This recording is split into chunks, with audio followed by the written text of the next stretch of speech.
This is what the cross looks like. Rome saw an executed criminal. The leaders saw a failed messianic pretender. The disciples saw a total, absolute collapse of their hope. Onlookers, another cursed man on a tree. But God was vindicating the righteous one and making his suffering the very place where death loses its grip. That's the actual happening. It appears God is punishing a sinner. In actuality, he's sending the righteous through suffering to save. Joseph's brothers misread it. The crowd misread the servant's suffering. The world misreads the cross. The appearance is judgment. The reality is redemption. Folks, this is the one that any of my critics have been especially waiting for. We have borrowed a phrase from the Lamb of the Free book as we've gone through this series that says, he goes ahead, not instead. It's powerful, and that phrase is going to keep doing work for us today. But there is a text that people probably have been waiting for, politely, silently. I've gotten very little pushback, as a matter of fact, or critique on this series, which has been surprising to me. We had one of the more foul anti-Semitic things come up on a Facebook post, but that's been really about the worst of it. So maybe that means something good. People are hearing and they're listening. But there is a passage, there's a section of Scripture that I think many people would say, well, that pretty much blows up everything you've been saying. And it's in the book of Yeshua, Isaiah, chapter 53. The suffering servant. And if someone wanted to push back on this series, that is the question, Damian, what about the suffering servant? That's the place I would go. And this is probably the strongest text for the position that I've been challenging. There are a number of New Testament texts that we have not gotten to yet, somewhere along the way. But let me read Isaiah 53, section of it, the way most of us were taught to read it. He was wounded for our transgressions. He was crushed for our iniquities. The chastisement of our peace was upon him, and by his stripes we are healed. All we like sheep have gone astray. We've turned everyone to his own way, and Adonai has laid upon him the iniquity of us all. 53:10, it pleased Adonai to crush him. Darren, do we have slides? Now, if you grew up in evangelical Christianity, or really Christianity at all, that text sounds like one thing and one thing only. He was punished instead of us. The penalty was transferred, divine justice required that, and Yeshua absorbed it. And of course, this is like the text that's used in Jewish evangelism. So all my life, traditional Jewish guy or Messianic, I've heard it. I've read it a lot. And what I cannot do is tell you that the text does not say what it says. That's not what I'll try to do. I'm here to ask you to read that more carefully with me inside the framework that we have established for the last 9 weeks. Today we'll walk through Isaiah 53, not all verse by verse, but mostly. But before we do that, I want to put 4 tools in your hands. 4 categories that you need to carry through the chapter. Because without them, the chapter sounds like one thing. With them, the chapter says something else. Who's heard the term vicarious atonement? vicarious suffering. Isaiah 53 absolutely contains vicarious suffering. The servant suffers because of others. The servant bears something on behalf of the many. The servant carries what they could not carry. We are not pretending ever that that's not there. But hear me very carefully. Vicarious suffering is not the same thing as penal substitution. It's worth pausing just a second on the word vicarious. There are two definitions: experienced or realized through imaginative or sympathetic participation in the experience of another. 1. 2, performed or suffered by one person as a substitute for another or to the advantage or benefit of another. Those are two definitions. One does not require substitution in any way. The other allows it.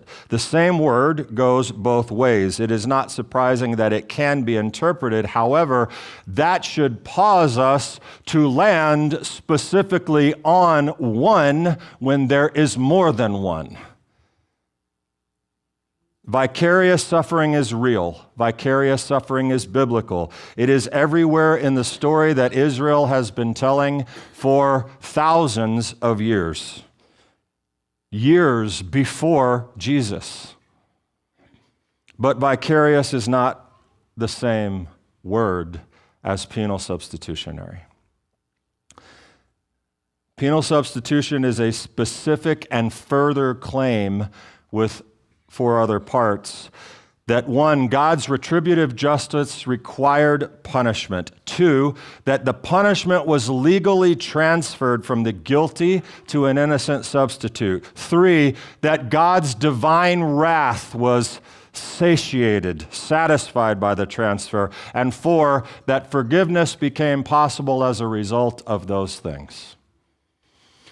You can and should affirm everything that Isaiah 53 actually says about the suffering servant. And you can do that without affirming any of those other 4 things.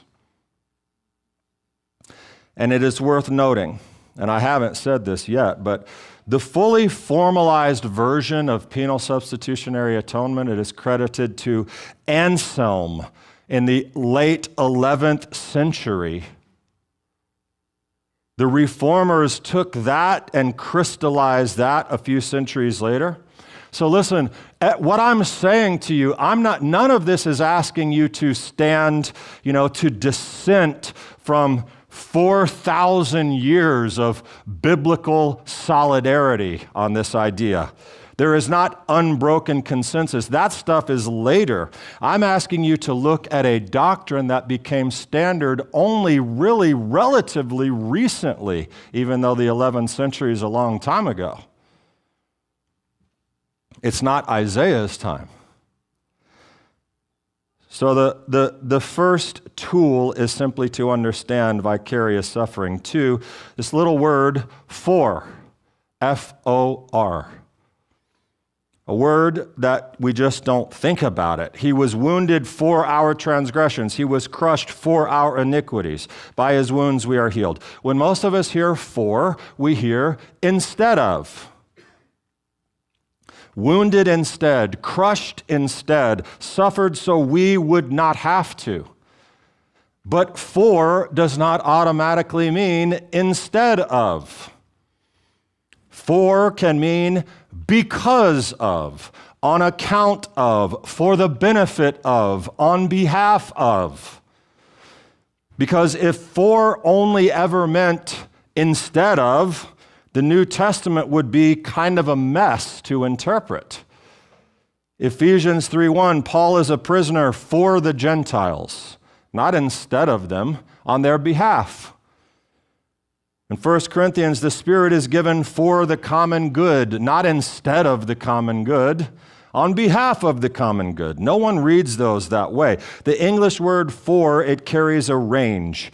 The prepositions behind carry a range. And so the question is never about whether or not the servant suffered for the people. Of course he did that. The question is, what kind of for is this? It doesn't have to mean instead. It can mean on our behalf, for our healing, to bring us into life. Number 3, remember the Joseph pattern. The suffering of the righteous is not novel. It's not a foreign concept that Christianity imported and invented and imposed back into the Bible. This category exists long in Jewish thought. The suffering of the righteous. Long before Yeshua, long after Yeshua, the righteous one is bound up with the people. His faithfulness matters in this community. His suffering can expose sin. It can awaken mercy. It can preserve life. It can become a means through which God brings redemption to an entire people. Israel already knows that the righteous can stand in the breach. You think about Moses at the calf. He's willing to be erased. You think about the prophets. They suffer because they carry the word of God to a generation that does not want to hear it. Mocked, rejected, imprisoned, killed. You think about the righteous sufferers throughout the Psalms, surrounded, falsely accused, vindicated, though, by God in the end of it all. Isaiah's servant is standing in that world. He is the righteous one who is exposing his suffering, is exposing the sin of the many, and becomes the means through which the purposes of Adonai become realized. That is not foreign to Israel's story. That is Israel's story. And if I had to point to the one place in the Torah where that Isaiah 53 pattern becomes clear, it is Joseph. Genesis 50:20, you meant evil against me, but God meant it for good, in order to bring about what is happening in this day to preserve many people alive. So we listen, we notice what that's doing. Did Joseph suffer? Yes, he suffered in the pit, the slavery, false accusations, prison. The brothers, they really sinned against him. Their evil was not anything theatrical. It wasn't just a show. And God really used Joseph's suffering. That same suffering that came from human evil became the doorway through which God preserved life. But you notice what's not in that story is that God did not author the brothers' evil. He did not need their violence. He was not waiting for someone innocent to be punished before he could bless his people. The brothers meant harm. God overcame it. And he made that harm serve life. PSA, Penal Substitutionary Atonement, it says that violence satisfies God. The Joseph pattern says that God overcomes the violence and turns it toward the good. That is the pattern. People do bad things. God means it for life. And remember what we said about Joseph in the very, very first message, if you could remember that. You know the word chen, merited favor. Joseph is a recognized type, a pointer to Messiah in Jewish tradition. So you carry all this with you. We're about to read Isaiah 53, and you can just keep Joseph as a memory. The fourth is random, but I need to tell you about it. Who has ever heard of ransom theory? Ransom is its own atonement theory. It's older than penal substitution. The early church worked on this for centuries. Before anyone had any of what we're talking about, the basic claim is that Yeshua's death paid a ransom to set us free from the bondage to sin and death. And guess what? The New Testament actually uses that language. Mark 10, 1 Timothy, Peter. It's in there. It's biblical language. But the question we ask is, to whom was the ransom paid? Origen and Gregory of Nyssa argued that Yeshua paid off the devil. This is early church theology. Others argued that he paid off the Father. Both readings require that there's a payment made to someone, but that's not how ransom works in Israel's story. We read this in Exodus 6:6. He says, I will redeem you with an outstretched arm. I will redeem you. I will ransom you from slavery in Egypt. How much does Pharaoh get paid? Nothing. No payment changes hands. There's no transaction. Ransom is the language that we hear for the liberation from bondage, not some kind of deal struck, not some kind of currency exchange where we have a life for life blood exchange. So when the New Testament is reaching for that, it is reaching, big surprise once again, to the Exodus pattern where God showed up and redeemed an entire people. We spent a lot of time looking at that. That is a pattern you must always hold on to. Now, categories in hand. Vicarious, the word for, Joseph, ransom. Let's go to Isaiah 53:4. Surely he has borne our griefs and carried our sorrows, yet we considered him stricken by God and afflicted. Now notice where it begins. We are not in a courtroom. We're not talking about legal penalties. We're beginning here with sickness, grief, pain, affliction, sorrow. And it begins with a confession. It says, we considered him stricken. That's important. The speakers are confessing, how they read the suffering. They saw the wounds. They concluded that the servant must be under the hand of God. This is divine judgment, affliction. But the chapter completely turns around. That's not a correct, complete reading. They thought he was suffering for his own guilt under God's judgment, but then it's revealed that it's tied to theirs. They were falsely assuming some things. Isaiah 53 is structured from the beginning about this perception being overturned of what they thought they saw. And when you see that, I think we should also consider whether or not we need to consider overturning some perceptions. But this is what the cross looks like. Rome saw an executed criminal. The leaders saw a failed messianic pretender. The disciples saw a total, absolute collapse of their hope. Onlookers, another cursed man on a tree. But God was vindicating the righteous one and making his suffering the very place where death loses its grip. That's the actual happening. It appears God is punishing a sinner. In actuality, he's sending the righteous through suffering to save. Joseph's brothers misread it. The crowd misread the servant's suffering. The world misreads the cross. The appearance is judgment. The reality is redemption. Now, there are two Hebrew words. We won't get into it too much. Nasa and sabal, to bear, to carry, to lift, to take up. And in the case of that word nasa, very often to carry away. The text, it says,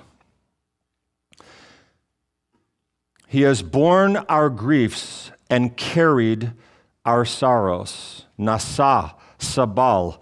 And listen to what is being borne. Sicknesses, pains, sorrows, grief.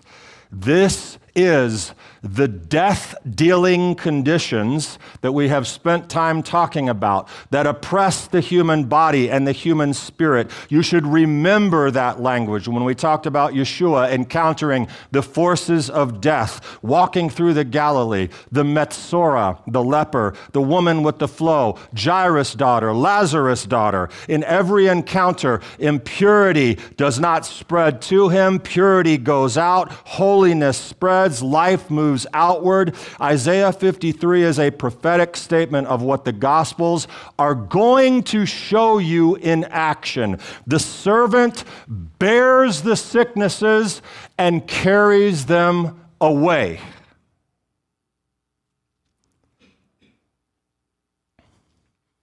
Matthew He took upon himself our infirmities and bore our diseases. Matthew quotes Isaiah 53:4 directly, but he doesn't put it around the cross or the crucifixion. He puts it right around Yeshua healing a bunch of different people. That's where he quotes Isaiah 53. The Messiah is bearing and carrying away. He himself took our infirmities and bore our diseases, Matthew says. The servant is not absorbing wrath. He is entering the realm of death, taking hold of what has enslaved us, and he carries it away, and it doesn't stick to him because his life is stronger than that. So everything else we read in light of this: he was pierced for our transgressions. He was crushed for our iniquities. This is the traditional phrase: the chastisement of our peace was upon him. By his stripes we are healed. You want the Hebrew thrown in there for chastisement? Here's what it says. He was pierced for our transgressions. He was crushed for our iniquities. The musar of our peace was upon him, and by his stripes we are healed. Anyone know what musar is? Musar is a study. It's Jewish ethics, but it is also teaching discipline. We have this little word for here: pierced for, crushed for. I'm going to apply our first tool. Each of those can mean on account of. But I want you to look at this and say, the musar of our peace was upon him. Most English Bibles render this as chastisement or punishment, and that sounds very courtroomish. But musar is a much broader word than that.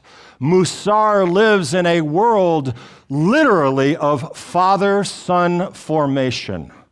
We read in Proverbs 3, "My son, do not despise the musar of Adonai." In Proverbs, "Hear, my son, your father's musar." Musar can include painful correction, but musar is not the same as a retributive penalty. That's not what it means. And the Greek translators, when they rendered Isaiah 53 into the Septuagint, that verse, they reached for a different word in Greek, paideia, which means training and formation and discipline. The same word that Hebrews 12 is going to use later. Hebrews says, the Lord disciplines those he loves. And the Aramaic Targum, this ancient Jewish paraphrase, reads Isaiah 53 like this in Targum Jonathan: "By his instruction, peace shall be increased upon us." By his instruction, not by his execution, by his instruction. So, that I'm not saying that musar only means instruction or discipline, but that's pretty compelling. The suffering is real. He's pierced. He's crushed. By his stripes we're healed. None of that goes away. But the controlling word for what the servant is carrying is musar, this discipline that brings peace, the formation that brings shalom, the instruction that teaches the many how they should walk. Hebrews 5:8, it says it about Yeshua himself. He learned obedience by what he suffered. Same word world. That's the same logic. Yeshua's suffering is not a penalty. It's the discipline of the faithful Son. It forms him. It proves him. It's that formed faithfulness that we talked about. We are saved by the faithfulness of Yeshua. He becomes the path the people walk. Isaiah 53:6, all we like sheep have gone astray. We've turned away one to his own way. Adonai has laid on him the iniquity of us all. Now, if that's not punishment transfer, right? That's laid on him the iniquity of us all. That phrase, word, Hebrew, pagah, it doesn't literally mean transfer punishment into or onto something. its basic sense, paga, is to contact something, to meet, to encounter, to reach, to be in touch with. So Isaiah 53:6 says that Adonai caused the iniquity of us all to meet him, to converge upon him. It's a different image than transfer. The iniquity comes to where he is and encounters him. Now, the important thing is that we're going to come back to that word paga and that meaning at the end of the chapter. So I just want you to hold paga. And yes, I'm absolutely overloading you with information. I'm going to move through verses 7 through 9 because they're not really weaponized for penal substitution. They matter. He was oppressed, afflicted, opened not his mouth. He's cut off from the land of the living. His grave was assigned with the wicked. The servant really dies. Nothing I've ever said is intended to minimize the death. This is not some symbolism. We're not pretending anything about the cross. The servant goes down where life stops.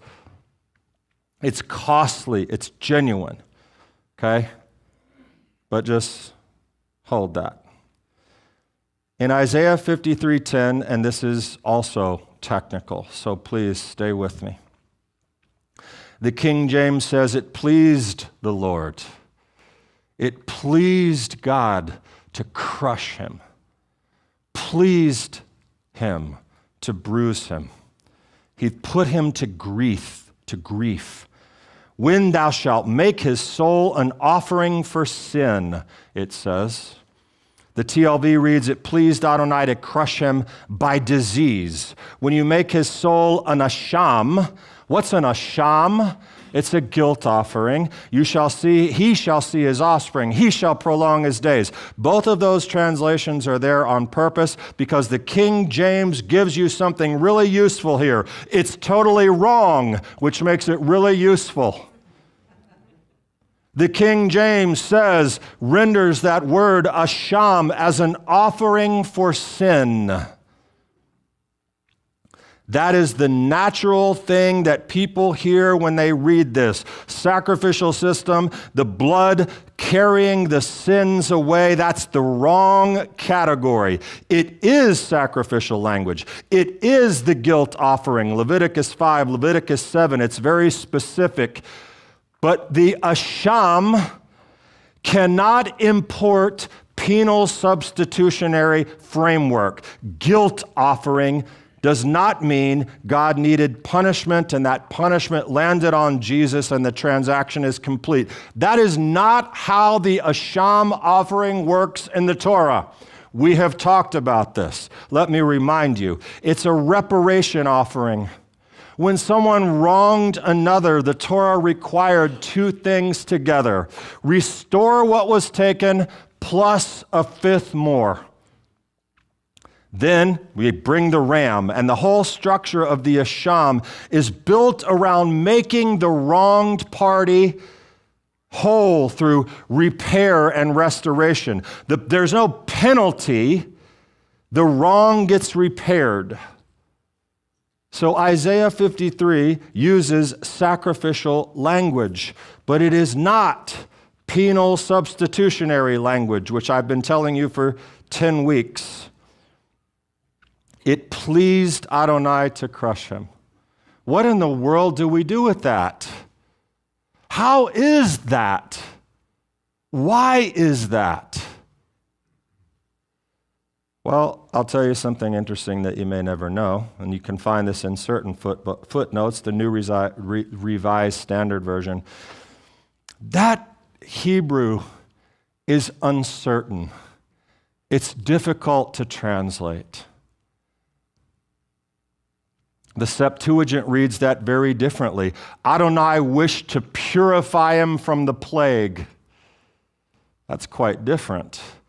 But the bottom line is, that's a contested verse. You can't build an entire theology ever on one verse, but if you're going to do it, do not pick one. That is incredibly difficult to translate. You can't do that.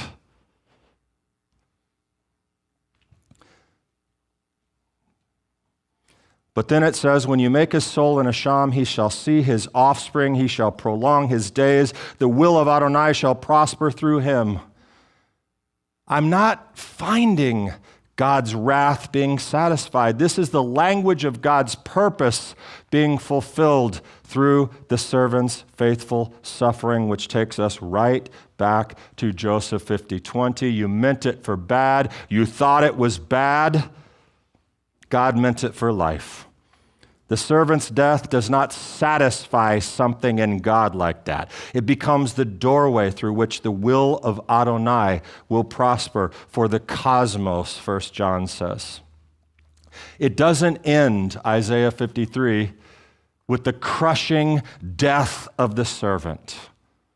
It ends with his days being prolonged, the will of Adonai prospering in his hand. After the anguish of his soul, he shall see and be satisfied. That is not any kind of staying dead, celebrating dead language. That is vindication. He goes down, he's cut off, grave appointed with the wicked, and he's back. Death does not get the word. Final word. The writer of Hebrews names what is happening here. Yeshua holds his priesthood, and Hebrews 7 says, by the power of an indestructible life. Indestructible life. The same life Peter was preaching about in Acts 2 when he said it's impossible for death to hold him down. Now, we put this together.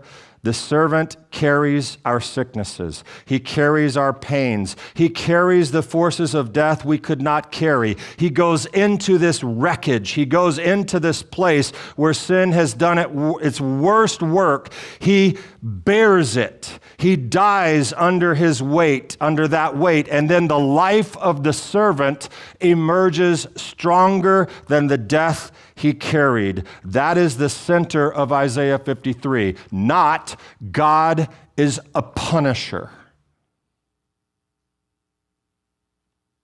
And that's not a smaller story than penal substitution. It's much bigger. Now, I told you about this word pagah. Isaiah 53:12.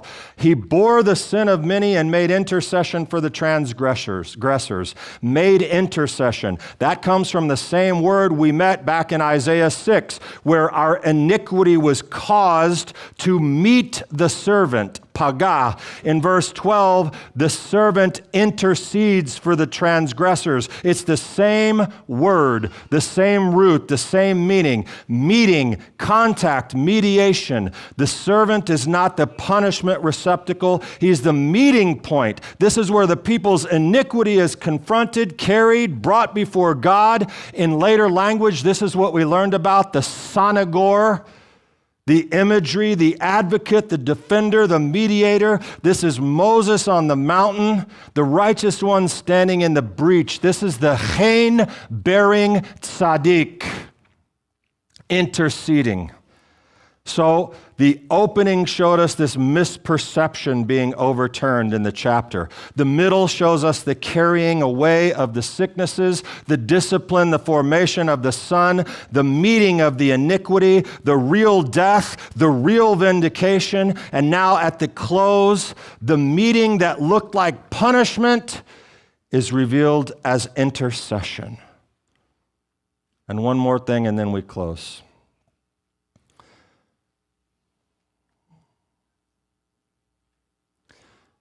The servant entered that place of transgressors. He bore what belonged to many. He made intercession for them. He became the meeting place between God, sin, the people God intended to heal. If everything I've just said is true,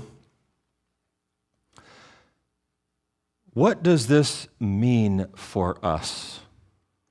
What does this create in us when we read this? Isaiah ends with the intercession, the mediator. But the apostles do not sit back admiring that as the end point. Listen to what Peter does with Isaiah 53. He says, "For you were called to this, because Messiah also suffered for you, leaving an example so that you might follow in his footsteps." And he quotes Isaiah 53. That is the verse right before he himself bore our sins in his body on the tree. By his wounds you were healed. Here's what Peter says. Well, here's what he doesn't say. Ready for this? Yeshua suffered so you don't have to.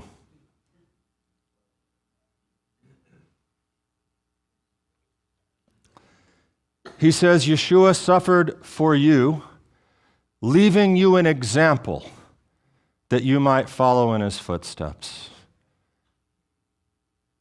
You know, when someone says something real encouraging, there's this line where people say, "That'll preach, brother." How about this? Peter says, Yeshua suffered so I would know how to. That don't preach. Penal substitution says Yeshua suffered so I don't have to. Peter says Yeshua suffered so I might know how to. We are not duplicating Jesus' work. We are not atoning for the world. We're not creating resurrection life by trying harder. Yeshua's death is unique. His death does what only his death can do, but his unique death becomes the pattern for the lives of those bound to him. So Isaiah 53 has said, the servant suffered. He bore our sins. He carried sicknesses. By wounds were healed. He poured out his soul to death. He made intercession for the transgressors. All of that is in the text. What is not in the text is the claim that God needed someone to punish so that divine wrath could be vented and forgiveness could become legally possible. What the text gives us is a bigger, much bigger story for you that matters to you right now. The righteous one entering the death-dealing condition created by sin, carrying it faithfully, bringing healing, vindicated by God and indestructible life, becoming the pattern of life for the people that he saves. And now he goes ahead of you, not instead. This is the calling of Jesus to his disciples.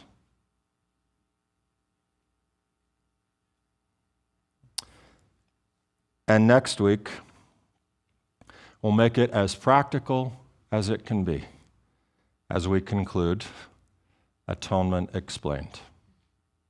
Shabbat Shalom. I'm Darren with Shalom Macon. If you enjoyed this teaching, I want to ask you to take the next step. Start by making sure you're subscribed to our channel. Next, make sure you hit the like button on this video so that others know it's worth their time to watch. Last, head over to our website to learn more about Shalom Macon, explore other teachings and events, and if you're so inclined, contribute to the work that we're doing to further the kingdom. Thanks for watching and connecting with Shalom Macon.